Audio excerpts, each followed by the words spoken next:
Buenas tardes, soy Alexandra Lisset Juárez Hidalgo y hoy les expondré sobre la biografía de Miguel Ángel Asturias y su obra El Señor Presidente. Nació en Guatemala el 19 de octubre del año de 1899. Fue un escritor, poeta, narrador, dramaturgo, periodista y diplomático y fue considerado uno de los protagonistas de la literatura hispanoamericana del siglo XX. Contribuyó al desarrollo de la literatura latinoamericana, influyó en la cultura occidental y al mismo tiempo llamó la atención sobre la importancia de las culturas indígenas, especialmente las de su país natal, Guatemala. En el año de 1967 fue ganador del Premio Nobel de Literatura. Fue el primer hijo de Ernesto Asturias Girón, abogado y juez, y María Rosales de Asturias, maestra de escuela. Su hermano menor nació 2 años después.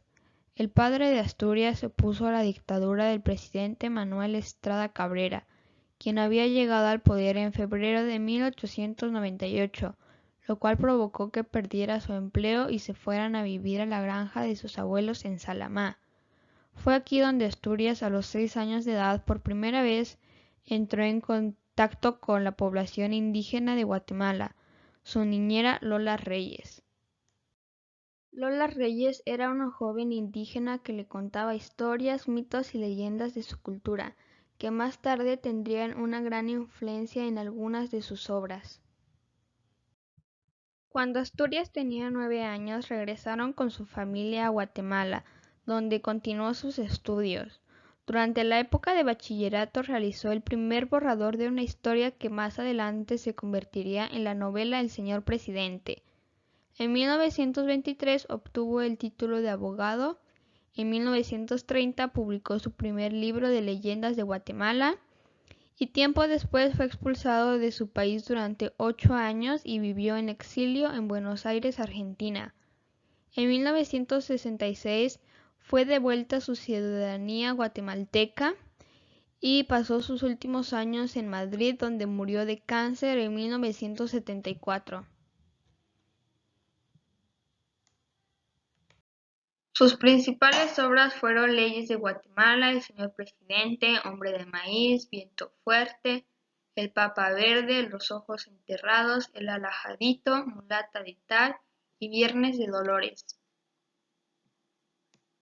A continuación les haré una breve reseña sobre una de sus principales obras, El Señor Presidente.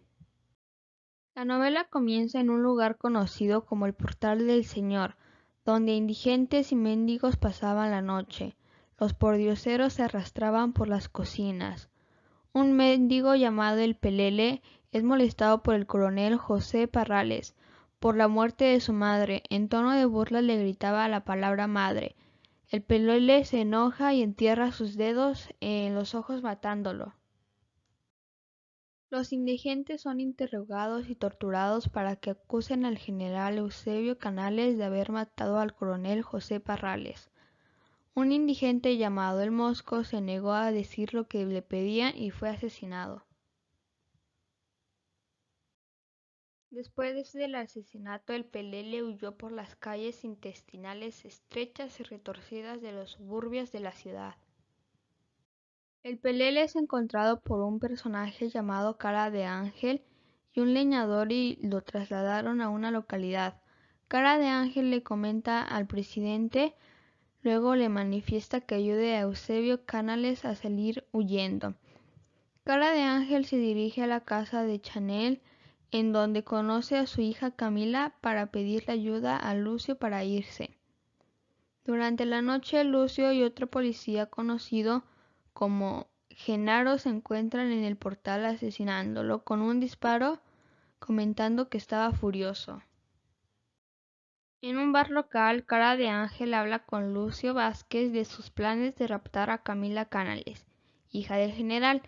Esta charla no tiene otro fin que el de distraer a la policía y permitir la huida del general Canales. Bedina de Rodas, la esposa del titiritero, intenta de buena fe avisar a Canales de los planes de la policía, pero evidentemente llega tarde.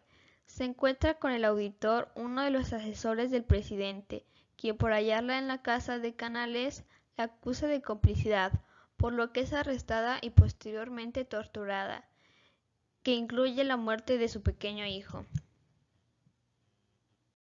Miguel Cara de Ángel, quien había escondido a Camila en el Barrocal, intenta darle refugio en casa de algunos de los miembros de su propia familia, pero todos se niegan por miedo a parecer cómplices de Canales. Entretanto, Camila enferma gravemente. Fedina es liberada. Al ver que la mujer aún sostiene en brazos a su hijo muerto, es llevada a un hospital. En la cárcel se presenta a Abel Carvajal, quien conversa con un sacristán y un estudiante. Afuera, su esposa acude a todas las autoridades posibles para salvar a su marido de la pena capital. Sin embargo, no tiene éxito, y finalmente vemos a este hombre acusado con pruebas falsas, impotente ante el poder, ser condenado a muerte. A Miguel Cara de Ángel se le otorga una falsa misión diplomática en el exterior, por lo que cree que podrá partir al extranjero con Camila, quien se encuentra embarazada. No bien hubo llegado al puerto, Miguel es capturado, golpeado y desaparecido y encerrado en una celda. Camila no pierde las esperanzas de algún día reencontrarse con su marido, a quien cree cumpliendo sus funciones diplomáticas. Años más tarde se retira al campo, ya resignada a que fue abandonada por su esposo. En la cárcel, Cara de Ángel recibe la falsa información de que Camila es amante del presidente y muere de un ataque al corazón. Así termina la obra del señor presidente de Miguel Ángel Asturias. Gracias.